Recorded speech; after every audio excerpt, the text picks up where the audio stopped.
Hello students, this is Ritu Sharma. Welcome to Edu Flight. आज की जो क्लास है हमारी, ये क्लास 10th के लिए है। चैप्टर 3 हम यहाँ पे कर रहे थे ना, तो ये 6th क्लास है चैप्टर 3 की। इससे पहले मैं 5 क्लासेस प्रोवाइड करा चुकी हूँ। अगर आपने वो नहीं देखी हैं तो उनका लिंक यानी प्लेलिस्ट का लिंक आपको डिस्क्रिप्शन बॉक्स में मिल जाएगा। और इसके साथ ही हम यहाँ पे चैप्टर 1 और 2 पूरा कंप्लीट कर चुके हैं। तो अगर आपने वो क्लासेस भी अटेंड नहीं किए तो उनका लिंक, प्लेलिस्ट का लिंक भी आपको डिस्क्रिप्शन बॉक्स में मिल जाएगा। शुरू करते हैं आज की क्लास।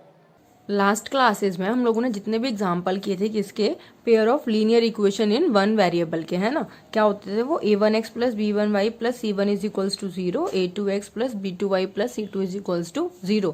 तो जब हम उसका ग्राफ बना रहे थे हमने देखा 3 केसेस होते हैं हमारे पास, है ना।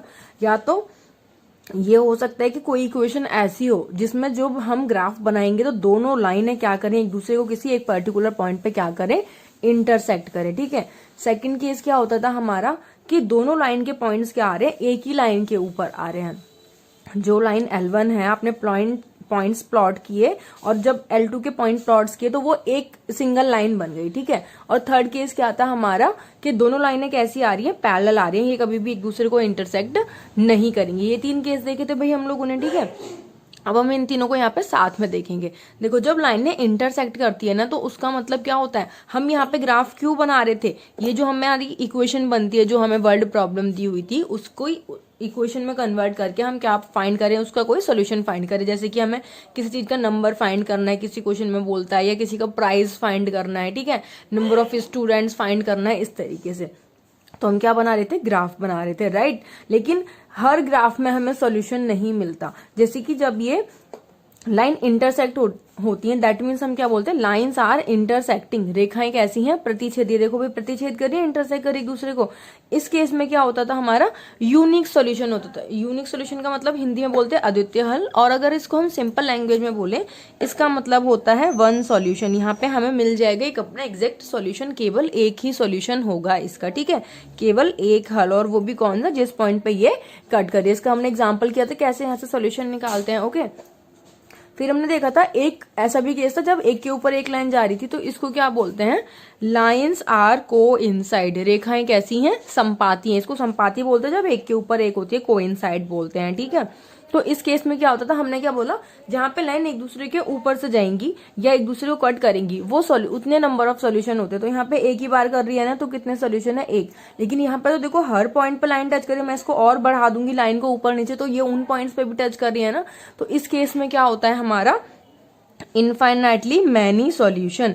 इनफाइनाइटली मैनी सॉल्यूशन, जितने सॉल्यूशन आप निकालना चाहोगे इन लाइंस के उतने सॉल्यूशन आपके पास होंगे, अपरिमित रूप से अनेक हल होंगे, ओके। और थर्ड वाला क्या था हमारा कि लाइंस कैसी हैं, पैरेलल है, बिल्कुल भी एक दूसरे को इंटरसेक्ट नहीं कर रही हैं, ठीक है। तो जब लाइन एक दूसरे को टच भी नहीं कर रही है, इंटरसेक्ट भी नहीं कर रही, तो क्या कोई सोल्यूशन पॉसिबल होगा इनका, बिल्कुल नहीं होगा भाई। तो इसको हम क्या बोलते हैं, लाइंस आर पैरेलल, रेखाएं समांतर हैं और इसका कोई भी हल नहीं होगा। No solution is possible here, okay. तो अगर आपको सॉल्यूशन फाइंड करना है तो 2 ही केसेस में हो सकता है आपको इक्वेशंस, मतलब ऐसा नहीं है कि आपके हाथ में होगा कि आप अपने हिसाब से इक्वेशन बनाओगे, नहीं। ये जो कंडीशन आपको दी होगी उस हिसाब से आप इक्वेशन बनाओगे और अपने आप आपका ग्राफ निकल के आएगा, ठीक है। आपका एक पर्टिकुलर सॉल्यूशन तभी आ सकता है जब आपकी लाइनें कैसी होंगी, इंटरसेक्ट होंगी, और जहां पे वो इंटरसेक्ट करेंगी वो क्या होगा, आपका सॉल्यूशन होगा। इस केस में मैनी सॉल्यूशंस होते तो हम सिर्फ लिख सकते हैं कि मैनी सॉल्यूशन, को एक पर्टिकुलर सॉल्यूशन निकाल के नहीं दिखा सकते। और ये क्या है हमारा, यहाँ तो कोई सॉल्यूशन पॉसिबल ही नहीं है।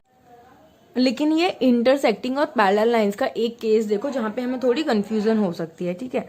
जैसे कि हमने ये ग्राफ बनाया, ठीक है, आपकी एक लाइन तो ऐसे चली गई और आपकी एक लाइन ऐसे गई, ठीक है, समझ में आ रही है बात। अब आप ये देख रहे हो कि ग्राफ के अंदर ये लाइन तो इंटरसेक्ट नहीं कर रही, दैट मीन्स ये इंटरसेक्टिंग लाइन्स नहीं है, ठीक है। लेकिन फिर आपने देखा ये एग्जैक्टली पैरेलल भी नहीं है, तो ये क्या है, ये लाइन फिर कैसी है, देख रहे हो ना, यहाँ पे गैप ज्यादा था और यहाँ पे गैप कम है। तो ना तो आपने देखा ये तो इंटरसेक्ट नहीं करी, इंटरसेक्टिंग भी नहीं है, और ना ये पैरेलल है। लेकिन ये लाइनें कैसी होती हैं, इंटरसेक्टिंग लाइंस होती हैं। कैसी लाइंस होती हैं, इंटरसेक्टिंग। अगर आप इस ग्राफ को, लाइन को थोड़ा सा और बढ़ाओगे ना तो देखो आगे जाके ये इंटरसेक्ट करने लगेंगी, ठीक है। अगर आपसे इसका सॉल्यूशन फाइंड करने बोला होता तो आपको इसको आगे जाके बढ़ाना ही पड़ता है, एक्सटेंड करना ही पड़ता है। लेकिन अगर आपसे सिर्फ इतना बोला कि ग्राफ बनाओ, तो आप अगर नहीं इंटरसेक्ट कर रही कोई बात नहीं, वहीं तक छोड़ दो, ठीक है। लेकिन आप इसको ये नहीं लिखोगे कि ये लाइनें इंटरसेक्टिंग ही नहीं है, लाइनें इंटरसेक्टिंग है। हमें कैसे पता चला? हमने देखा कहीं पे गैप ज्यादा है और कहीं पे इनके बीच का डिस्टेंस जो है वो कम है, that means lines are intersecting. Okay, तो आई होप इतना क्लियर हुआ होगा जितना भी हम लोगों ने किया है आज। अब एक्सरसाइज 3.1 का क्वेश्चन नंबर 2 और 3 देखते हैं, ठीक है। मैं सिर्फ इनकी इक्वेशन बनवाऊंगी क्योंकि अब आप ग्राफ बनाना आ गया होगा जितनी भी क्लासेस में हमने डिस्कस किया। आई होप अगर कोई प्रॉब्लम है तो आप कमेंट बॉक्स में पूछ सकते हैं मुझसे। देखो क्वेश्चन नंबर 1 हम करेंगे नेक्स्ट क्लास में क्योंकि ये थोड़ा सा लेंथी है और मैं इसको अच्छे से एक्सप्लेन करके करवाऊंगी, ठीक है। तो क्वेश्चन नंबर 2 देखो, the coach of a cricket team buys, मैं इसको जूम कर, the coach of a cricket team buys 3 bats and 6 ball for ₹3900। एक कोई कोच है क्रिकेट टीम का, उसने 3 बैट और 6 बॉल खरीदे, कितने रुपए के लिए? 3900 रुपए के लिए।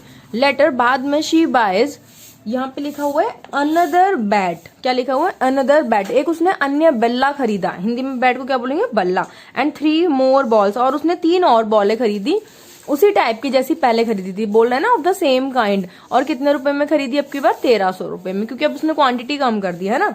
Represent this situation algebraically and geometrically. अब आपको ये बीजगणितीय और ज्यामितीय रूप में इसको क्या करना है? अच्छा, ग्राफिकल जब हम बोलते हैं तो उसको ज्यामितीय बोलते हैं, ज्योमेट्रिकली, ठीक है। तो उस रूप में इसको क्या करना है? प्रेजेंट, दैट मीन्स इक्वेशन बनानी है इनकी और क्या करना है? इसको ग्राफ बनाना है। तो देखो अब आपको समझ में आ गया, इसने 3 बैट खरीदे, 6 बॉल खरीदी, यानी कि 3900। और हमें इनका प्राइस ही तो पूछा गया होगा ना, यहाँ पे प्राइस ही नहीं पता हमें यहाँ पे। तो आप क्या करोगे? लेट करोगे कि एक बैट का प्राइस कितना है? x है, और एक बॉल का प्राइस कितना है? y रुपीज है ना। तो इक्वेशन क्या बन जाएगी यहाँ से? 3x, आपने बैट को x माना है तो 3x प्लस में 6y इज इक्वल्स टू 3900। खुद से बनाना है इनकी इक्वेशंस को और फिर मैच करना, जो मैं बोल रही हूँ वो सेम है या नहीं। फिर उसने बोला अनदर बैट, अनदर बैट खरीदा जब आपने, दैट मीन्स एक और बैट खरीदा, ठीक है। तो उसको लिए आप क्या लिखोगे? x लिखोगे। देखो क्या लिखोगे उसके लिए? आप सिर्फ x लिखोगे। फर्स्ट इक्वेशन क्या हो गई हमारी?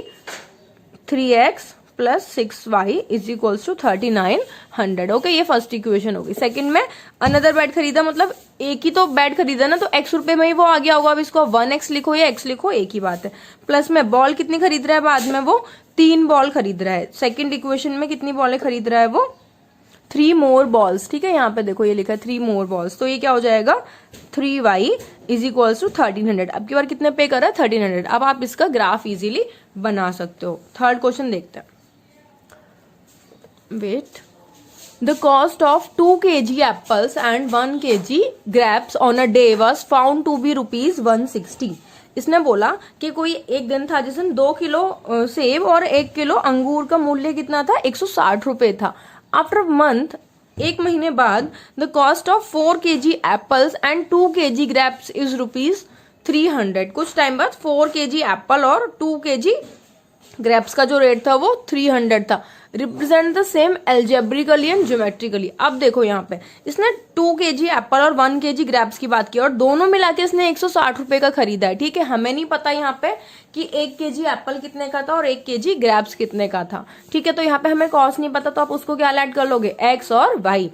Late the cost of 1 kg, 2 kg नहीं, एक का ही ऐड करते हैं हमेशा, ठीक है। Let the cost of 1 kg apple is equals to x rupees and the cost of 1 kg grapes is equals to y rupees. मतलब माना 1 किलो सेब का मूल्य बराबर x रुपए तथा 1 किलो अंगूर का मूल्य बराबर y रुपए। अब आप इसको इजीली फ्रेम कर सकते हो इक्वेशन में। कैसे? देखो 2 kg सेब खरीद रहे हैं, इसको हमने 1 kg के रेट को कितना माना है? x, तो 2x प्लस 1 kg मतलब y कितने रुपए में आ गया होगा? ये ग्रेप्स को हमने y माना ना, y रुपए में, तो 2x plus y is equals to 160। और सेकंड इक्वेशन 4 kg एप्पल जिसको हमने x लिया है ना, तो 4x plus 2y is equals to 300। अब आप इस इक्वेशन के भी पॉइंट्स निकालना, ग्राफ बनाना, तो आपको समझ में आएगा अच्छे से। और किसी भी क्वेश्चन में कोई दिक्कत है तो कमेंट बॉक्स में पूछ सकते हो। नेक्स्ट क्लास में हम लोग क्वेश्चन नंबर 1 करेंगे। ओके, वीडियो अच्छी लगी तो वीडियो को लाइक करना मत भूलना। लाइक करके जाना, कमेंट करके मुझे बताना समझ में आया या नहीं आया, या कहीं पे भी कुछ डाउट है तो अपने फ्रेंड्स के साथ शेयर करना। और वन मोर थिंग, अगर सब्सक्राइब नहीं किया है तो सब्सक्राइब कर लेना, जो मैं हमेशा बोलती हूँ आपको। और बाकी जो सिचुएशन है फ़िलहाल अभी भी घर में ही रहो भाई, सेफ़ रहो और पढ़ाई करते रहो। मिलते हैं नेक्स्ट वीडियो में। Thank you.